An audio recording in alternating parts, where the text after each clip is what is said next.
Hoy celebramos la memoria de Santa Inés de Montepulciano, Virgen. Nació alrededor del año 1270. Hija de la toscana familia Segni, propietarios acomodados de Graciano, cerca de Orvieto. Cuando solo tiene 9 años, consigue el permiso familiar para vestir el escapulario de saco de las monjas de un convento de Montepulciano que recibían este nombre precisamente por el pobre estilo de su ropa. 6 años más tarde funda un monasterio con Margarita, su maestra de convento, en Proceno, a más de 100 kilómetros de Montepulciano. Mucha madurez debió de ver en ella el obispo del lugar cuando, con poco más de 15 años, la nombra abadesa. 16 años desempeñó el cargo y en el transcurso de ese tiempo hizo 2 visitas a Roma, una fue por motivos de caridad, muy breve.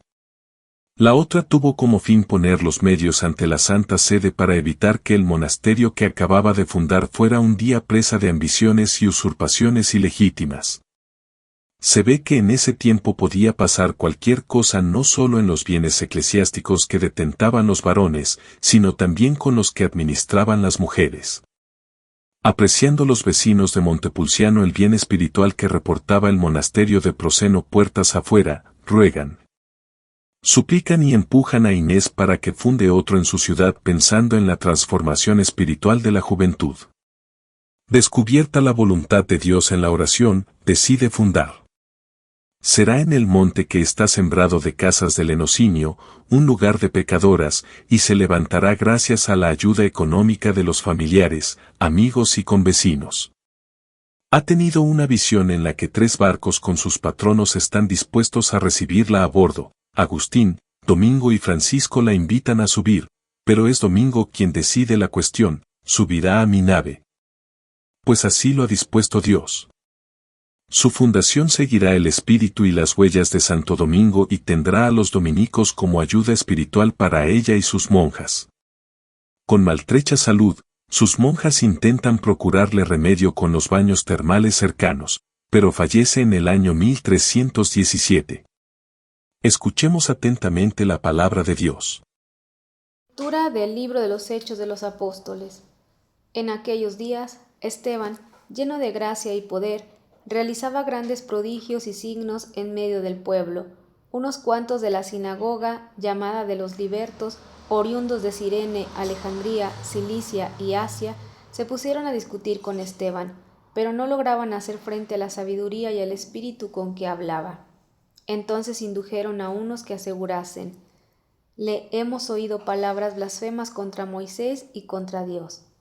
Alborotaron al pueblo, a los ancianos y a los escribas, y, viniendo de improviso, lo agarraron y lo condujeron al Sanedrín, presentando testigos falsos que decían: este individuo no para de hablar contra el lugar santo y la ley, pues le hemos oído decir que ese Jesús el Nazareno destruirá este lugar y cambiará las tradiciones que nos dio Moisés. Todos los que estaban sentados en el Sanedrín fijaron su mirada en él y su rostro les pareció el de un ángel. Palabra de Dios. Te alabamos, Señor. Dichoso el que camina en la ley del Señor.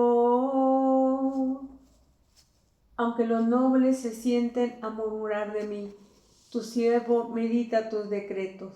Tus preceptos son mi delicia, tus enseñanzas son mis consejeros. Dichoso el que camina en la ley del Señor. Te expliqué mi camino y me escuchaste.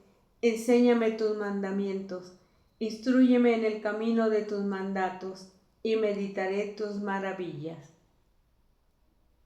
Dichoso el que camina en la ley del Señor. Apártame del camino falso y dame la gracia de tu ley. Escogí el camino verdadero, deseé tus mandamientos. Dichoso el que camina en la ley del Señor.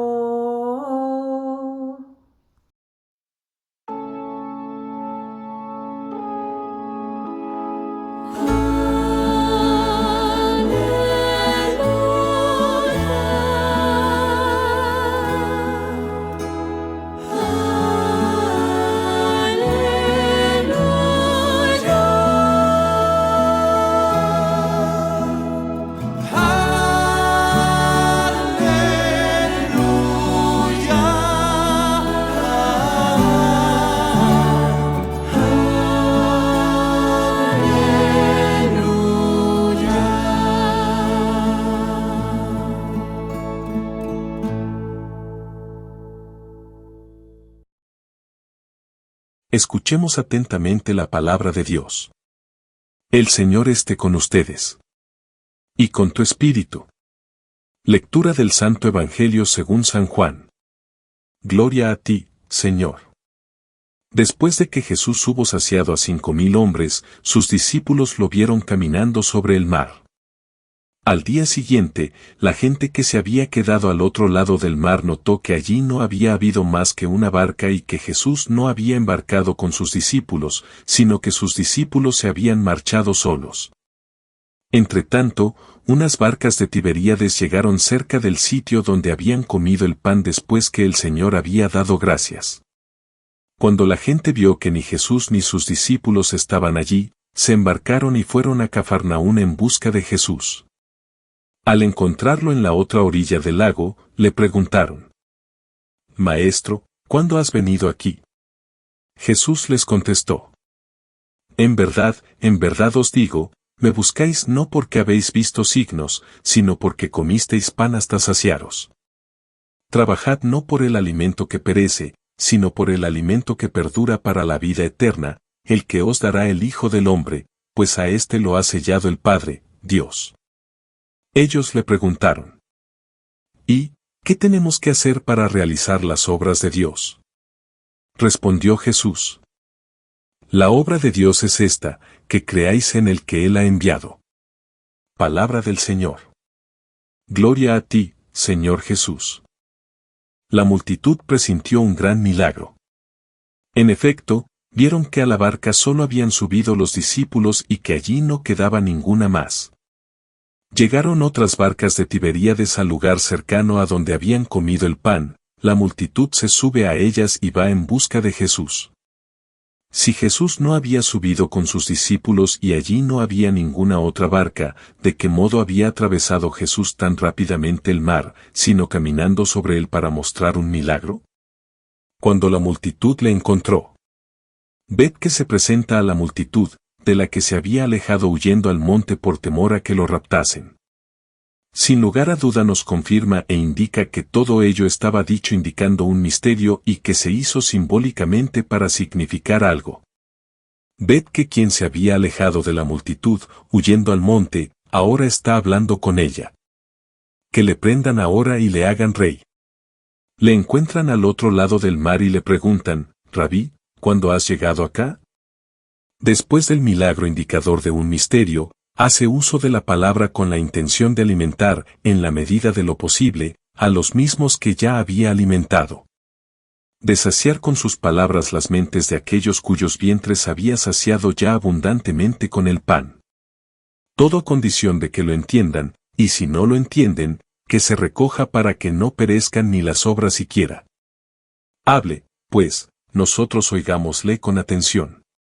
Jesús les contestó y les dijo: en verdad os digo que vosotros me buscáis, no por los signos que habéis presenciado, sino porque habéis comido del pan que os di. Me buscáis por la carne, no por el espíritu. ¿Cuántos hay que no buscan a Jesús más que por los beneficios temporales? Tiene uno un negocio, y busca la mediación de los clérigos, otro es perseguido por alguien más poderoso que él, y se refugia en la iglesia. No faltan quienes piden que se les recomiende a una persona ante la que tiene poco crédito. Unos por unos motivos, otros por otros, llenan todos los días la iglesia. Apenas se busca a Jesús por Jesús. Me buscáis, no por los signos que habéis presenciado, sino porque habéis comido del pan que os di. Trabajad por el pan que no perece, sino que permanece hasta la vida eterna. Me buscáis por algo distinto a mí, buscadme por mí mismo. Ya insinúa ser el este manjar, como se ve con más claridad en lo que sigue, que el Hijo del Hombre os dará. Pienso que ya estabas esperando comer otra vez pan, sentarte y saciarte de nuevo. Pero él había hablado de un alimento que no perece, sino que perdura hasta la vida eterna. Es el mismo lenguaje que había usado con la mujer samaritana: si conocieras quién te pide de beber, seguramente se lo pedirías tú a él y te daría agua viva. La mujer le dijo: ¿tú? Pero si no tienes con qué sacar el agua y el pozo es profundo. Jesús le responde, si conocieras quién te pide de beber, se lo pedirías tú a él, y te daría agua que quien la bebe no tendrá ya jamás sed, mientras que el que bebe de este agua, volverá a tenerla. La mujer se alegra y manifiesta su deseo de recibirla, como si así no tuviese que padecer más la sed del cuerpo, ella que se cansa con la fatiga de sacarla. Así, entre diálogos, la lleva a la bebida espiritual. Exactamente lo mismo sucede aquí.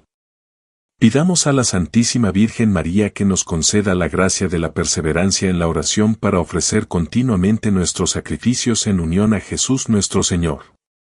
Gracias por suscribirse, comentar y escuchar la palabra de Dios en este su canal Evangelio en Casa, para la gloria de Dios y santificación nuestra. Oramos por la paz del mundo, la salud de nuestros hermanos enfermos y el descanso eterno de las benditas almas del purgatorio. Da al Señor el descanso eterno y brille para ellas la luz perpetua, las almas de los fieles difuntos por la gran misericordia de Dios descansen en paz. Amén. El Señor los bendiga y los proteja, les dé la paz, la salud, la perseverancia en el bien obrar y la aceptación de su divina voluntad, en el nombre del Padre, del Hijo y del Espíritu Santo. Amén. Evangelio en Casa.